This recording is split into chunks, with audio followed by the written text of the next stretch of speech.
नमस्कार। दूरदर्शन मेघालय में आप सभी का हार्दिक स्वागत है। मैं अनीता पंडा आप सबको आज हिंदी में क्या संभावनाएं हैं, व्यवसाय के क्षेत्र में किस प्रकार से हम हिंदी विषय को लेकर के आगे बढ़ सकते हैं, इस पर हम विस्तार पूर्वक चर्चा करेंगे। और मुझे बहुत खुशी है बताते हुए कि सितंबर का महीना पास में आ रहा है, जहाँ पे हम पूरे महीने, वैसे तो हिंदी दिवस वर्षभर है, हम लोग भारतीय हैं और हिंदी हमारी राजभाषा है और वो भाषा यूएनओ में भी स्वीकृत हो गई है, जहां हम अपनी भाषा में बात कर सकते हैं, रख सकते हैं। हिंदी का ये सम्मान, ये गौरव, इस पर हमें गर्व है। आज हिंदी अपनी विकास यात्रा करती रही है, लेकिन अक्सर ऐसा देखा जाता है कि हिंदी विषय को लेकर के हम किस प्रकार से व्यवसाय के क्षेत्र में, कार्य क्षेत्र में आगे बढ़ें, वो कौन कौन से क्षेत्र हैं, वो कौन कौन से संस्थान हैं, उसमें किस प्रकार से हम आगे बढ़ सकते हैं। इसके लिए आज हमारे स्टूडियो में उपस्थित हैं विशेषज्ञ डॉक्टर श्याम बाबू शर्मा जी। आपका बहुत बहुत स्वागत है स्टूडियो में। आपका बहुत बहुत धन्यवाद। नमस्कार। आपसे बातचीत करेंगे, उसके पहले हम आज अपने विशेषज्ञ का परिचय आपसे करवा दें, आपसे रूबरू करवाएंगे, उनके उत्तर के साथ, हल के साथ और कुछ समाधान के साथ।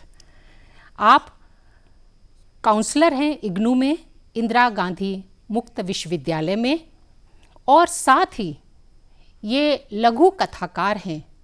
इनकी कथाएं देश के प्रतिष्ठित हंस जैसी पत्रिकाओं में प्रकाशित होती रहती हैं। अलावा इसके इन्होंने बहुत सारे रचनाओं के द्वारा, अपनी कलम के द्वारा पुस्तकों का संपादन किया है, लिखा है और हिंदी साहित्य जगत को बहुत ही समृद्धशाली बनाया है। आज मुझे इस बात को बताते हुए बहुत ही खुशी हो रही है कि आज़ादी के अमृत महोत्सव पे इन्होंने एक पुस्तक का संपादन किया है, जिसका शीर्षक है स्वाधीनता आंदोलन और साहित्य। दोस्तों, मैं ये बताना चाहूँगी कि इस पुस्तक में पूरे देश के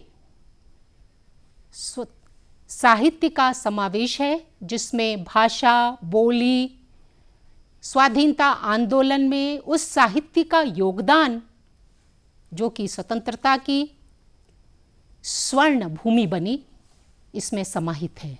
तो आपका इसके लिए सबसे पहले तो बहुत बहुत धन्यवाद और बधाई कि आपने ऐसी पुस्तक लिखी और संपादन किया आपने। आपके माध्यम से सारे श्रोताओं, दर्शकों को बधाई।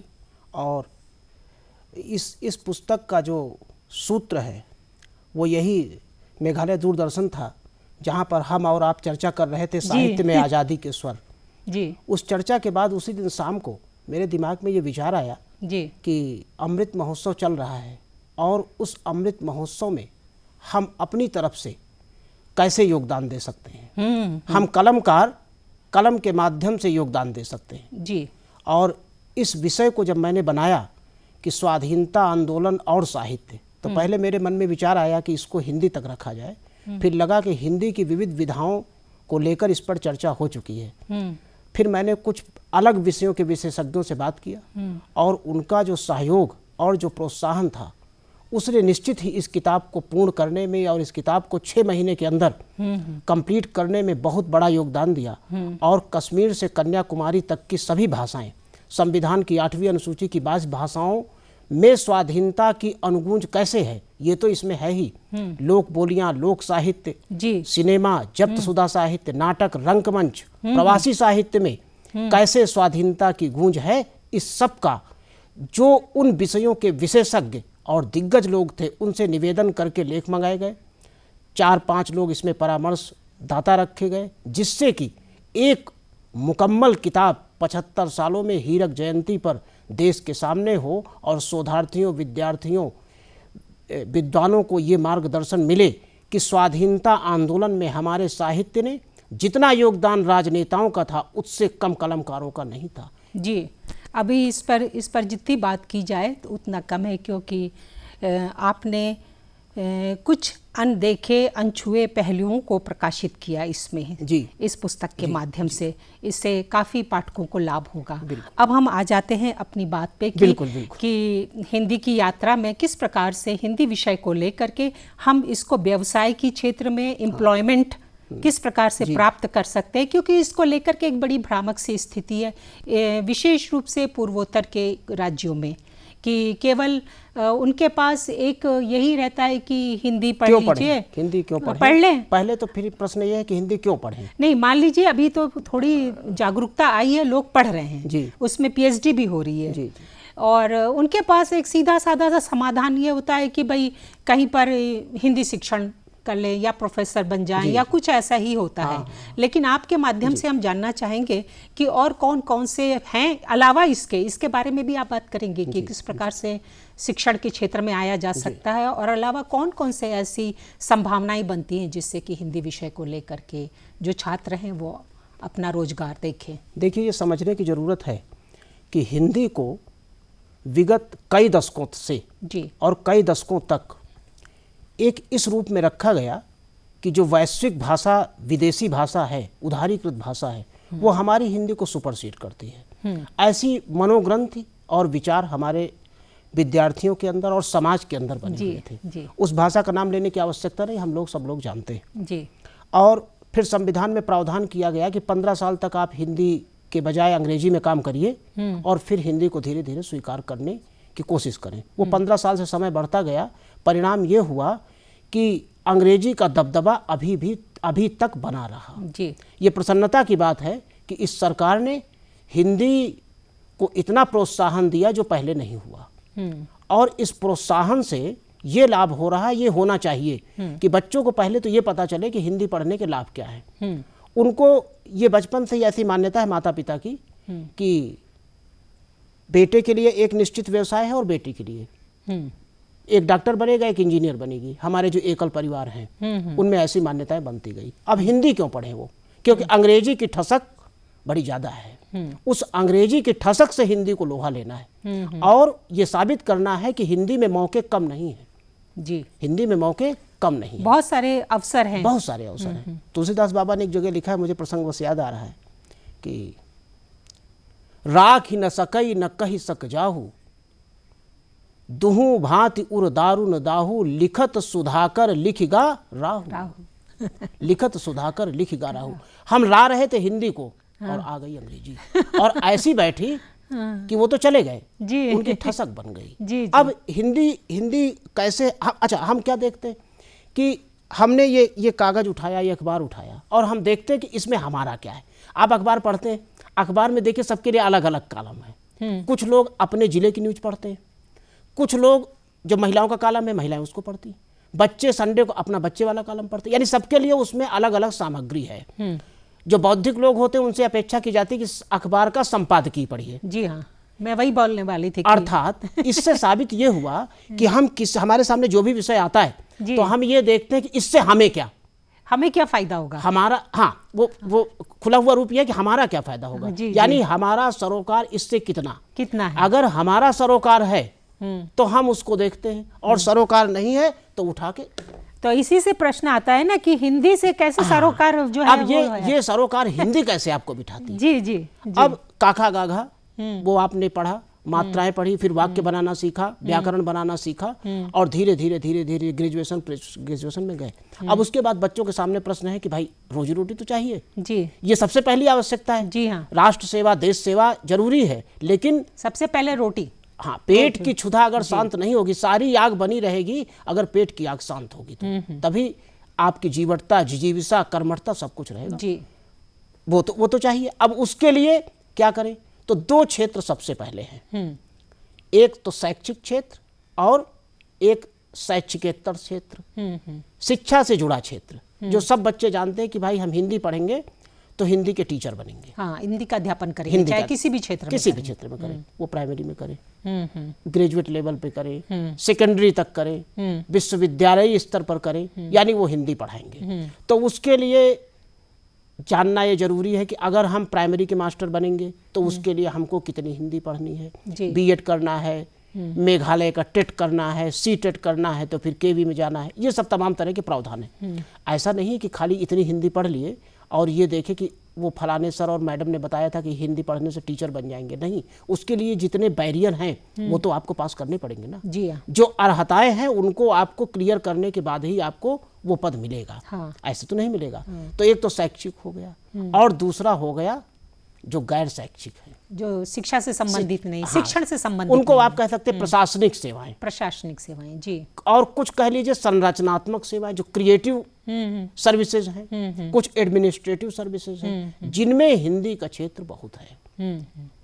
शैक्षिक क्षेत्र में हो गए अध्यापक, प्राध्यापक, व्याख्याता, और फिर आप गैर शैक्षिक क्षेत्र में आते हैं। तो गैर शैक्षिक क्षेत्र में अलग अलग फिर उनके प्रोफेशन हैं, पद हैं, आप क्या करते हैं, कितना पढ़ते हैं। मान लीजिए अगर आपको अच्छा लगता है कि टीवी के सामने माइक लेके मुझे आना है और पूरा देश मुझे देखे, जी, पत्रकारिता जगत में जाना है, तो भोपाल में जो माखनलाल चतुर्वेदी पत्रकारिता विश्वविद्यालय है वहां से फिर आप पढ़ाई करें। तो बहुत सारे सभी के संस्थान हैं, संस्थान जो हैं, जो आपकी सेंट्रल यूनिवर्सिटीज हैं, सब में पत्रकारिता जर्नलिज्म का कोर्स होता है। इवन मीडिया का भी कोर्स होता है ना, मीडिया का भी कोर्स वगैरह होता है। प्रयोजन मूलक हिंदी वहाँ पढ़ाई जाती है, जिसको हम अंग्रेजी में फंक्शनल हिंदी कहते हैं। और ये सब सारी चीजें उस क्षेत्र की तरफ आपको ले जाती है कि आपकी आजीविका बनी रहे।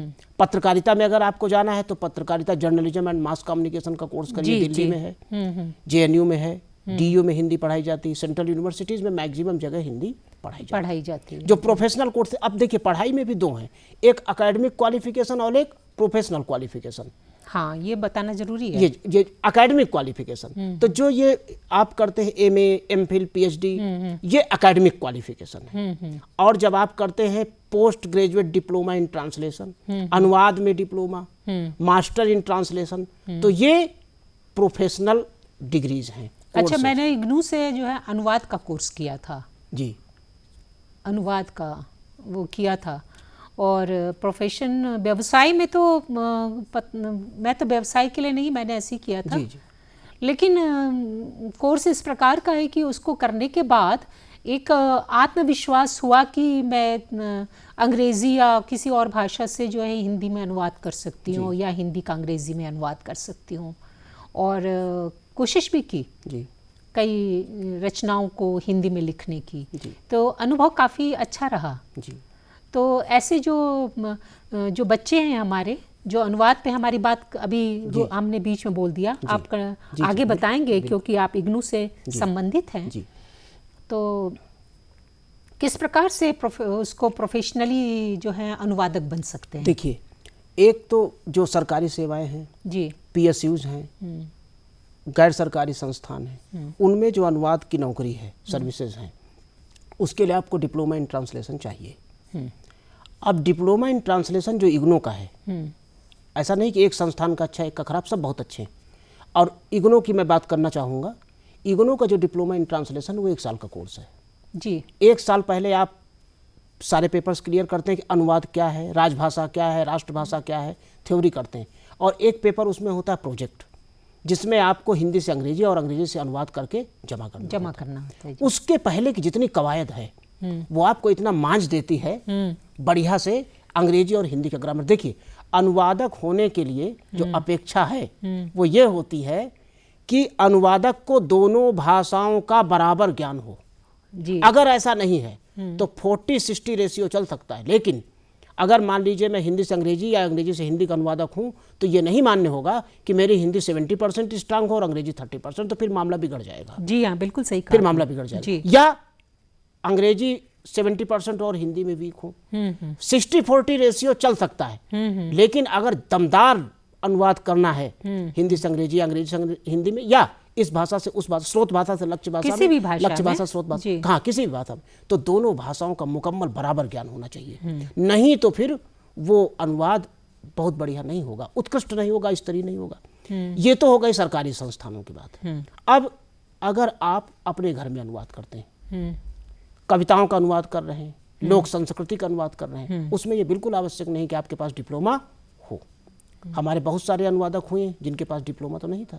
लेकिन वो एक कोर्स करने के बाद से ना, एक आपने कहा ना कि इतना मास देता है वो कोर्स करने से। हाँ, आपका जो निखर जाता है, वो जो आपने कहा कि कॉन्फिडेंस, आपका आत्मविश्वास बढ़ जाता है कि अब मैं इसको कर पाऊंगा। जी जी। लेकिन वहां भी करते समय ये देखना है कि किस विषय से संबंधित अनुवाद है। अगर मान लीजिए प्रशासनिक अनुवाद है, तो प्रशासनिक अनुवाद में आप सिर्फ प्रशासनिक शब्दों का ही प्रयोग करेंगे। और अगर सरकारी अनुवादक हैं, अनुवाद अधिकारी हैं, तो उन शब्दों का ही प्रयोग करेंगे जो वैज्ञानिक तथा तकनीकी शब्दावली आयोग ने निर्धारित किया है। मान लीजिए स्टेक वर्ड है, स्टेक होल्डर, तो स्टेक होल्डर के लिए आपको शब्द दिया गया है पर्णधारी, तो आपको पर्णधारी ही लिखना पड़ेगा। लोकसभा के अध्यक्ष को स्पीकर शब्द दिया है तो आपको वही लिखना पड़ेगा। अपना बनाया हुआ शब्द, गढ़ा हुआ शब्द आप वहां नहीं लिख सकते, नहीं प्रयोग कर सकते। उन्होंने बनाया, और वो शब्दावली जो बनी है, शब्दावली बनाने में हमारे देश के बड़े बड़े विशेषज्ञ इकट्ठा होते हैं, उनके आधार पर निर्धारित की गई। फिर वो शब्दावली भारत सरकार के सभी मंत्रालयों, कार्यालयों में भेजी जाती है। अच्छा, इसलिए अनुवादक के बारे में ये कहा जाता है कि अनुवादक को यादगार पर, अपनी मेमोरी पर बेस्ड नहीं होना चाहिए, उसके सामने शब्दकोश होना चाहिए। मेमोरी बेस्ड नहीं, सही शब्द सही जगह आए, डिक्शनरी और प्रश्नावली पूरी होनी चाहिए, और आपके पर्यायवाची कोश, ये सब सामने हो उसके। मान लीजिए प्रशासनिक अनुवादक है तो प्रशासनिक शब्दकोश उसके सामने हो। अगर वो मेडिकल ट्रांसलेटर है तो डिक्शनरी सामने होनी चाहिए, सामने होनी चाहिए, नहीं फिर अर्थ का अनर्थ हो जाएगा। लोक जीवन का अगर अनुवाद कर रहा है तो लोक जीवन से संबंधित, लोक संस्कृत से संबंधित शब्दकोश उसके सामने हो। इसमें जाए कैसे अनुवादक के रूप में? अगर हम अपना कोई व्यवसाय ढूंढे, नौकरी ढूंढे, रोजगार ढूंढे, तो इस किस प्रकार से? बहुत बढ़िया सिस्टम है। अभी तो जो हमारी नई पीढ़ी है, युवा पीढ़ी है, उसके हाथ में एक मशीन रहती है, वो अंगूठा से चलाते हैं। मोबाइल की बात कर रहा हूँ, और मैं उसको कभी कभी अंगूठा छाप मशीन भी कहता हूँ, क्योंकि उसमें अंगूठे का ही प्रयोग है। और उसने हमारी वो चीजें छीन ली जो जैसे लिखावट होती थी, कर्सिव राइटिंग थी, और उसने भाषा को भी बदला। अब देखिए, भाषा जो आप कह रही थी कि व्यवसाय के क्षेत्र में कैसे, अगर वहां लिख दिया HWRU तो हम समझ रहे थे हाउ आर यू, वहां ग्रामर का कोई मतलब नहीं। मीडिया की लैंग्वेज ऐसी है, हिंदी में भी उसी तरह चल जाता है। अब वो कैसे व्यवसाय ढूंढे? बहुत सारी वेबसाइट हैं, naukri.com, sarkarisewa.com, ये मुझे ज़्यादा नहीं मालूम है, उन बच्चों को ज़्यादा मालूम। ये दो तो मुझे पता ही है। उन दो को, वो sarkarisewa.com, naukri.com, इनको सब्सक्राइब कर लिया। हाँ। और इसमें जो भी वैकेंसी सरकार की निकलती है वो उनको मैसेज मिल जाता है। मैसेज मिल गया, ऑनलाइन अप्लाई करना, उन्होंने अप्लाई किया। फिर देखिए साथ में कितनी सुविधा है। उसी के साथ अप्लाई करने के बाद आपको ये भी पता चल जाता है कि इस पोस्ट से, जिस महकमे में आपने अप्लाई किया, जिस डिपार्टमेंट में, इस पोस्ट से संबंधित, इस विभाग से संबंधित कौन कौन सी पुस्तकें आपको इसकी तैयारी में चाहिए, वो सारी आ जाएंगी। मंगा लीजिए, वो किताबें मंगा लीजिए, उनसे तैयारी करिए। और अलग से तो तैयारी करनी है। जैसे मान लीजिए अगर बच्चे अनुवादक बनना चाहते हैं तो उनके लिए सबसे बढ़िया रोज का नियम, टाइम टेबल बना लिया। 10 वोकाबुलरी हमको डेली याद करना है, 10 ईडियम्स फ्रेज याद करना है, और जो सामान्य व्याकरण है वो तो उनको आनी ही चाहिए। हिंदी में भी इसी तरह के 10 पर्यायवाची हम याद करेंगे, 10 मुहावरे याद करेंगे, 10 उपसर्ग याद करेंगे, 10 प्रत्यय याद करेंगे। ये उनको भाषा की तरफ से स्ट्रांग करेगा। और मैं आपको बताऊं, ये सिर्फ नौकरी पाने के लिए ही नहीं है। भाषा एक ऐसी चीज है जो व्यक्ति का व्यक्तित्व बताती है। वो जहां भी काम करेंगे, अगर उनको अपनी अलग से पहचान बनानी है तो उनको अलग से परिश्रम भी करना पड़ेगा। अच्छा, इसके आगे चलते हम लोग, जैसे अनुवादक के रूप में बच्चे, इस प्रकार से आपने बहुत ही अच्छा निर्देश दिया। अलावा इसके कौन कौन से ऐसे पद हैं हमारे भारतवर्ष में जो कि हिंदी विषय को लेकर के बच्चे वहाँ पर? अब देखिए, शैक्षिक में तो हम लोगों ने बात कर ही लिया कि शैक्षिक में वो अध्यापक लाइन में जाए। गैर शैक्षिक में आपने अनुवादक की बात, गैर ये तो शिक्षण क्षेत्र में हो गया। हाँ। अब शिक्षण में अगर वो गए, गैर जो शिक्षण से इतर हैं उनमें गए, तो शुरुआत होती है हिंदी टाइपिस्ट से। हाँ, है ना, बहुत बढ़िया नौकरी। आजकल तो हिंदी टाइपिस्ट का तो बहुत ज़्यादा उनकी मांग है। अब देखिए, अब हम लोग मेघालय में बैठे, यहाँ पर कोई बच्चा हिंदी की टाइपिंग सीख ले तो उसकी कितनी डिमांड है। यहाँ तो हिंदी टाइपिस्ट मिलता ही नहीं है। हमको आपको जब जरूरत पड़ती तो बहुत मुश्किल से मिलता है, फिर वो अनाप शनाप पैसा मांगता है, जितना मांगता है हमको देना पड़ता है। क्योंकि अगर हम आप टाइप करने बैठे तो जो लिखने वाला समय तो चला जाएगा, ऊर्जा जाएगी अलग से, जो चिंतन है वो चला जाएगा। तो हिंदी टाइपिंग का कोर्स बहुत, घर में बैठ के कमाइए। आपने अपना प्रचार कर दिया, विज्ञापन दे दिया शिलांग टाइम्स में, किसी न्यूज़पेपर में, कि ऐसे ऐसे करके हमारे पास इस नंबर पे संपर्क करें हिंदी टाइपिंग के लिए। जी। हिंदी टाइपिंग आप करिए घर में बैठ के। तो ये तो हो गया आपको घर में बैठ के काम करना। पर पेज कितना, A4 साइज का पर पेज का कितना होता है? अब ये तो लगभग ये अगर आप अपने मैदानों की तरफ चलेंगे तो वहाँ 30 रुपए 20 रुपए में टाइप हो जाता है। हाँ। और यहाँ की तो सरकारी आपकी रेट क्या है? सरकारी रेट तो ऐसा कुछ टाइपिंग का निर्धारित नहीं निर्धारित नहीं, इस तरह से नहीं निर्धारित है, जो जितना ले ले। अच्छा। और जिसकी जितनी जरूरत हो उस हिसाब से लोग कर लेते हैं। तो वहाँ पे अपना जो हिंदी बेल्ट है या मैदानी क्षेत्र है वहाँ पे 30 रुपए 20 रुपए 30 रुपए में बड़े मजे से टाइप 20 से 30 के बीच में जो है प्रति पेज मिल जाएगा। तो बहुत अधिकतम है। और A4 साइज का मतलब ये नहीं कि वो A4 साइज में 2 शब्द टाइप कर दे तो बोले हो गया, उसका भी एक निश्चित फॉन्ट है। नहीं, उसका कि तो कम से कम 350 शब्द हों, 350 शब्द, 300 350 शब्द हो, तभी तो एक पेज माना जाएगा। उतने किताब में होता है, उतना हो तब उसको 20 रुपए मिलेंगे। तो हिंदी टाइपिंग का काम हो गया। लेकिन पूर्वोत्तर में ज्यादा है इसका रेट? पूर्वोत्तर में तो ज्यादा होगा। हाँ, यहाँ तो है, यहाँ तो मिलते नहीं, यहाँ टाइपिस्ट है ही नहीं। अच्छा है भी तो उसकी भाषा की अशुद्धियाँ होती, क्योंकि वाक्य को समझ नहीं पाता। हाँ, ये बात सबसे बड़ी समस्या। फिर आप लेके लाल पेन प्रूफ चेक करते रहिए, 2 बार 3 बार। तो घर में बैठ के टाइपिंग करे, नहीं घर में करना है, सरकारी नौकरी में हिंदी टाइपिस्ट हो गया, है ना। हिंदी टाइपिस्ट से कुछ डिपार्टमेंट ऐसे हैं जहाँ हिंदी टाइपिस्ट से वो हिंदी ट्रांसलेटर बन जाते, लेकिन ऐसे नहीं, पहले पढ़ाई करते। हिंदी टाइपिस्ट हैं लेकिन उन्होंने डिप्लोमा इन ट्रांसलेशन कर लिया, फिर परीक्षा दिया, डिपार्टमेंट की कुछ छूट उनको मिल गई, तो फिर वो हिंदी अनुवादक बन जाते हैं, फिर हिंदी अनुवादक से अनुवाद अधिकारी बन जाते हैं, राजभाषा अधिकारी बन जाते हैं। वो धीरे धीरे इस तरह से पदों में उन्नति होती चली जाती है। हिंदी टाइपिस्ट हो गया, हिंदी ट्रांसलेटर हो गया, हिंदी अफसर हो गया, निदेशक हो गए, सहायक निदेशक हो गए, ये पद हो गए। इस तरह से चलता है। अब उनको घर में अनुवाद करना है तो घर में अनुवाद भी करें, लोगों से पैसे लें। 30 पैसे पर वर्ड कोई लेता है, कोई 50 पैसे पर वर्ड लेता है। और वो निर्भर करता है कि अनुवादक कैसा है, जी। उसी के आधार पे तो पैसा तय होगा। जी। मान लीजिए लोक जीवन का या लोक संस्कृति का अनुवादक है और उसको लोक संस्कृति का ज्ञान नहीं है, उस लोक संस्कृति का जिसका वो अनुवाद कर रहा है, तो फिर तो वो अनुवाद गड़बड़ होगा, उसमें भाव नहीं होगा, वो हाँ, इमोशन नहीं होगा। हाँ, वहाँ पर भाव अनुवाद चाहिए। कविताओं का अनुवाद है जी। तो कविताओं का अब अनुवाद करेंगे तो कविता में वो भाव तो आना चाहिए। तुलसीदास बाबा ने वाल्मीकि रामायण का अनुवाद किया और इतना बढ़िया अनुवाद किया कि वो वाल्मीकि रामायण से ज्यादा प्रचलित हो गई। इसलिए कहा जाता है कि कभी कभी अनुदित कृति मूल कृति से ज्यादा विख्यात हो जाती है। हाँ। और बड़ा स्थान बना लेती है। अच्छा, ये आप बात मानेंगे कि हमारी जो हिंदी है अब उसमें जो है हिंदी का बाजार में प्रवेश हो गया, बड़ी गहरी पैठ बन गई है, बाजारवाद आ गया इसमें। तो उसमें लगता है कह दे लोग भले, रोजगार की संभावनाएं तो बढ़ी हैं। बढ़ी, ये कह दे भले लोग। कितनी विचित्र बात है ये। जब कोई ये कहता कि हमको हिंदी नहीं आती, हम हिंदी नहीं समझता, तो उनको दंडवत करके पूछने की जरूरत है कि आपने जो अभी ये बोला है ये कौन सी भाषा में बोला है। जब वो कहते हैं कि हम हिंदी नहीं समझता, तो हिंदी में ही तो उन्होंने बोला।